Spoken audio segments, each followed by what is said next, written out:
नेता साहिबान, मेरे सामने बैठे सभी सम्मानित बुजुर्गों, नौजवान साथियों, माताओं, बहनों और बच्चों, देखिए हरियाणा प्रदेश हमेशा कोई न कोई नई चीज सिखाता है और प्रदेश के पूर्व मुख्यमंत्री जो आज आपके सामने बैठे हैं, देश में बहुत सी योजनाएं, नई नई स्कीम माननीय मनोहर लाल जी ने दी, जिसकी वजह से वो सारे देश के हर प्रदेश के मुख्यमंत्री उसको अपना रहे हैं। आज भी ये हमारे लिए कोई छोटी बात नहीं है और अब तो एक नया उदाहरण और पेश कर दिया।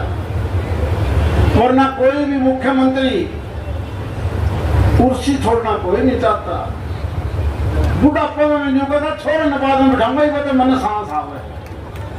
इन्होंने एक ऐसा काम करके दिखा दिया कि आम वर्कर के नायब सैनिक जी तू इस कुर्सी से संभाल, मन नहीं सारा देश का काम करने दे। वरना ऐसा उदाहरण आपको देश के किसी प्रदेश में नजर नहीं आए। और जिस प्रकार का एक योजनाबद्ध तरीके से इस देश और प्रदेश का विकास पिछले 10 साल में हुआ है, यही भिवानी आप सबको याद है। यहाँ से किसी को चंडीगढ़ जाना होता, दिल्ली जाना होता, जयपुर जाना होता, ऐसी सड़कें टूटी टूटी सड़कें थी। केवल मात्र एक क्षेत्र का विकास सारे प्रदेश को बराबर अगर किसी ने देखा तो मनोहर लाल जी ने देखा है। आप अगर इतिहास देखेंगे, जब कांग्रेस की सरकार थी केंद्र में, केवल मात्र 18 लाख करोड़ के आसपास का बजट होता था। कोई नया टैक्स भारतीय जनता पार्टी की सरकार ने देश में नहीं लगाया। केवल वो पैसा दूसरों की झोली में ना जाए, चोरी ना हो। एक जीएसटी जिसका विरोध किया विपक्ष ने, जीएसटी के बाद जब वो टैक्स इकट्ठा होने लगा, 18 करोड़ की तुलना में आज देश का बजट है 49 लाख करोड़ रुपया एक साल का, बगैर कोई नया टैक्स लिया लगाए। इसी प्रकार प्रदेश का बजट जो बिल्कुल थोड़ा सा था, माननीय मनोहर लाल जी ने लगभग 2 लाख करोड़ रुपए के आसपास एक साल का बजट बढ़ा दिया बगैर कोई नया टैक्स लगाए।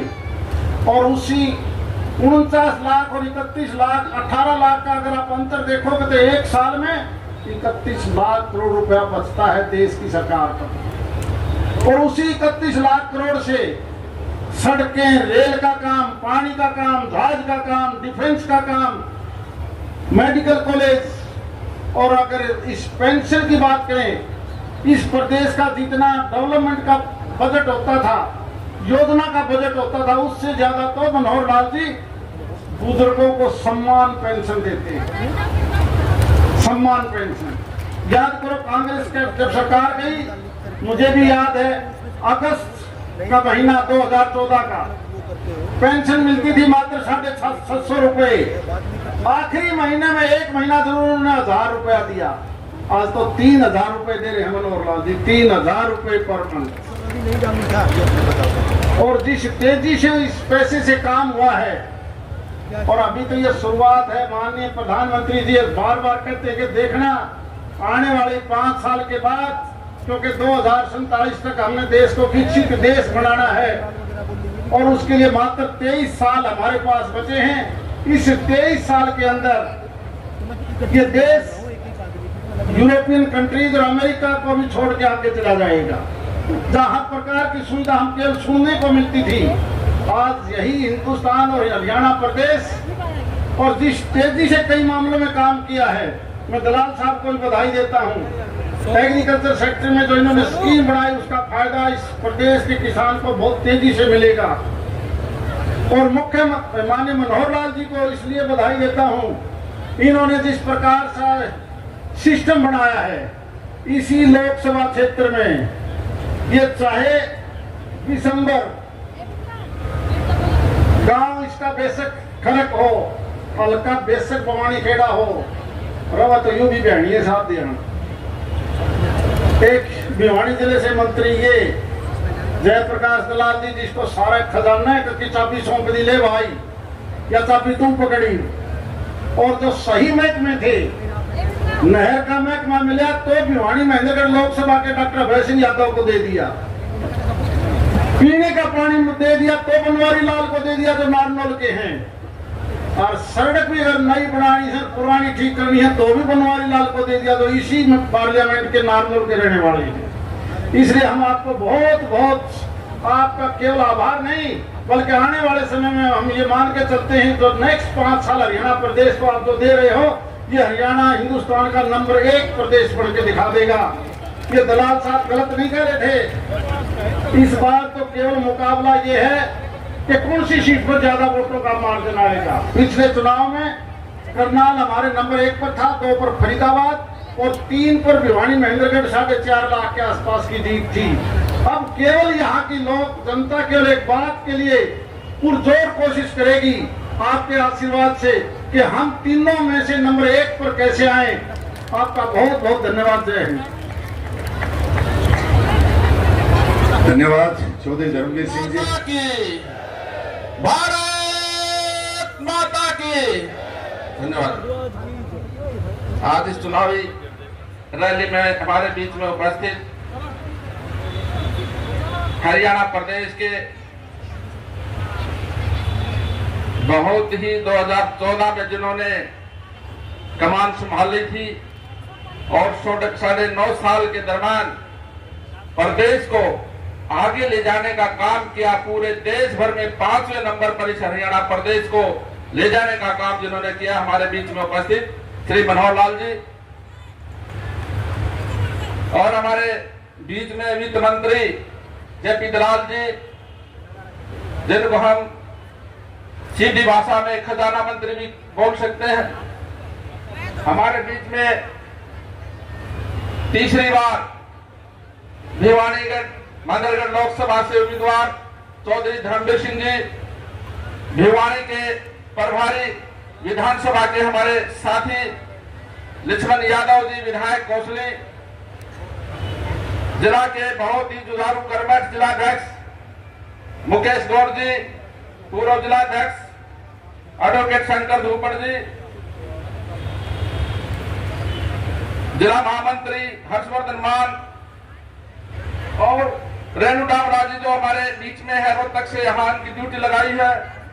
हमारी चेयरपर्सन ये मंच पर उपस्थित है बहन मीना परमार और सम्मानित मंच और मेरे सामने बैठी देवतुल्य जनता, बीच में बैठी हमारी माताएं बहनें बुजुर्गों नौजवान साथियों और हमारे लेफ्ट साइड में बैठे हरियाणा के लोक गायक भाई वीरपाल सिंह जी खड़े किया हुआ उसकी पूरी पार्टी यहाँ पहुंची है। मैं अपनी तरफ से सबसे पहले तो हमारे इस प्रदेश के मुखिया रहे उनका छोटी काशी नगरी में पहुंचने में बहुत बहुत स्वागत करता हूं, अभिनंदन करता हूं। आपका भी बहुत बहुत स्वागत करता हूं, अभिनंदन करता हूं।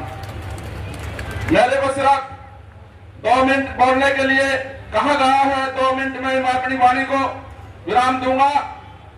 ये हमारे बीच में एक ऐसी शख्सियत है, मैं आपको बताना चाहता हूं, श्रीमान मनोहर लाल जी ने जब इस प्रदेश की कमान संभाली तो उन्होंने एक नारा दिया था, हरियाणा एक हरियाणवी एक। और जिस वक्त 2014 में जिन्होंने मुख्यमंत्री की शपथ ली, हम भी आपके आशीर्वाद से मनोहर लाल जी के 7 सदस्य थे और जिन्होंने एक घोषणा की थी, जीरो टॉलरेंस को लेकर के हम प्रदेश में सरकार चलाएंगे और वो 9.5 साल के बीच में आप लोगों को बीच में दिखा भी दिया मनोहर लाल जी ने, बिना पर्ची और खर्ची के। सबसे पहले मैं ये बताना चाहूंगा माननीय मनोहर लाल जी, इस छोटी काशी नगरी में जिला भिवानी में आपकी बिना खर्ची और बिना पर्ची के जितनी नौकरियां लगी हैं प्रदेश में मेरे ख्याल में नहीं लगी है। मेरी विधानसभा में 2200 नौकरियां लगी है। कोई रेडी वाले का बच्चा लगा है, कोई सब्जी बेचने वाले का बच्चा लगा है और कोई पतासे पानी के पतासे बेचने वाले का लड़का चांद में लगा। माननीय मनोहर लाल जी, आपने पहली बार इस प्रदेश में करके दिखाया है, एक गरीब से गरीब घर में एक दीपक जलने का जलाने का आपने तो बहुत बड़ा काम किया है। हम इसको राम राज्य कहते, राम राज्य कहते। और उसके बाद एक गरीब घर में स्वयं आपके बीच में मैं बोल रहा हूं, दूसरी बार विधायक आपके आशीर्वाद से, जिन्होंने 2 महीने मेरे गांव पीएचसी में मजदूरी की, एक ऐसे इंसान को भी अपने मंत्रिमंडल में शामिल करने का काम किया है तो माननीय मनोहर लाल जी ने किया। ये भारतीय जनता पार्टी है। इसमें छोटे से छोटा कार्यकर्ता पता नहीं कहां मान सम्मान मिल सकता है हमारे बीच में। ये उदाहरण भी हम आपको बताना चाहूंगा। एक सामान्य घर से हमारे प्रदेश के प्रदेश अध्यक्ष श्री नायब सैनी जी जिनको इस प्रदेश का मुख्यमंत्री बनाने का काम भारतीय जनता पार्टी में किया गया है, माननीय मनोहर लाल जी के आशीर्वाद से हुआ है। मैं ज्यादा समय न लेते हुए दोबारा से यहाँ इस 40 डिग्री टेम्परेचर के बीच में आप लोग आए, आपका भी मैं बहुत बहुत धन्यवाद करता हूँ। और मैं आप लोगों से अपील करता हूँ, क्योंकि जिला तो मेरा भिवानी जरूर है, लेकिन लोकसभा भवानी खेड़ा मेरे हिसार में पड़ती है। और मेरा जहां भी मेरी आवाज सुन रहे हैं, जहां मेरा मैं धर्मवीर जी को आश्वासन देना चाहूंगा, जहां जहां मेरा उपयोग हो सके चुनाव में मैं 24 आवर्स 24 घंटे के लिए तैयार हूं। और मैं आपसे हाथ जोड़ करके अपील करता हूं, एक एक वोट कमल के फूल वाला बटन दबा करके फिर से यहाँ से कमल का फूल खिलाएं, जिससे हमारे केंद्र में तीसरी बार नरेंद्र मोदी जी इस देश के मुखिया बने और हमारे देश को आगे ले जाने का काम करें। इन्हीं शब्दों के साथ आपका बहुत बहुत धन्यवाद। जय हिंद, जय भारत। और फिर से मोदी सरकार 400 पार, ये कोई कसर नहीं छोड़ेंगे। मैं आपका एक बार पुनः धन्यवाद। सीमा त्रिखा जी वो भी वहाँ गई है, स्वयं पहुँच गई है और FIR हो गई है। अब FIR होने के बाद जिस स्कूल की बस है उस ड्राइवर का कितना दोष है, उस नाते से जब एक तुरंत जो प्रारंभिक जो इंक्वायरी होगी उस इंक्वायरी के बाद उसका निर्णय लिया जाएगा। निश्चित रूप से दोषी को किसी को बख्शा नहीं जाएगा। स्कूल बस कंडम थी सर, आज छुट्टी के बावजूद स्कूल लगाई जा रही है। सारी बातें ध्यान में है। ये बहुत बड़ा एक उल्लंघन है नियम का कि आज ईद की छुट्टी है सारे प्रदेश में, फिर भी स्कूल में बच्चे आ रहे थे, बस लेके आ रहे थे, इसका संज्ञान लिया। हरियाणा में 10 की 10 सीटों पर क्या देखते हैं? लोकसभा प्रत्याशी हैं, उनकी एक फेक वीडियो वायरल हो रही है गाड़ी पे पथराव की, क्या कहेंगे सर? अभी जिस फेसबुक अकाउंट से की गई है उनको भी पता नहीं है। मैंने कह दिया है, करनाल के हमारे कार्यकर्ता उनकी एक ID से उसको प्रचारित किया गया है, वो ज़रूर उसका संज्ञान लिया जाएगा, क्योंकि फेक बहुत पहले की वो घटना और किसी और की है, वो अशोक तंवर की गाड़ी की नहीं है। लेकिन कोई पहले साल भर पहले कोई वीडियो, अभी आजकल इस प्रकार का टेक्नोलॉजिकल सिस्टम आ गया, कोई भी फेक इस प्रकार करता है। लेकिन इसमें भी जो नियम है उसमें सख्त नियम है कि कार्रवाई की जाएगी कि गलत प्रचार हम चुनाव आयोग को भी लिखेंगे, उनकी ओर से भी उसका संज्ञान लिया जाएगा और जो पुलिस की कार्रवाई बनती होगी वो उसके खिलाफ कराएगी। 10 सीटों पर बीजेपी कहाँ खड़ी है? सीटों का कहा, लेकिन कांग्रेस कह रही है कि जो 6 उम्मीदवार हैं वो मैंने जो कुछ कहना था वो सारा रैली में अपने भाषण में कहा। 10 सीटों पर बीजेपी कहाँ खड़ी है सर? मैं अभी रैली में जो कुछ कहा वो कह दिया। आपने जिस विषय पर बात करनी थी मैंने सर अमेरिका के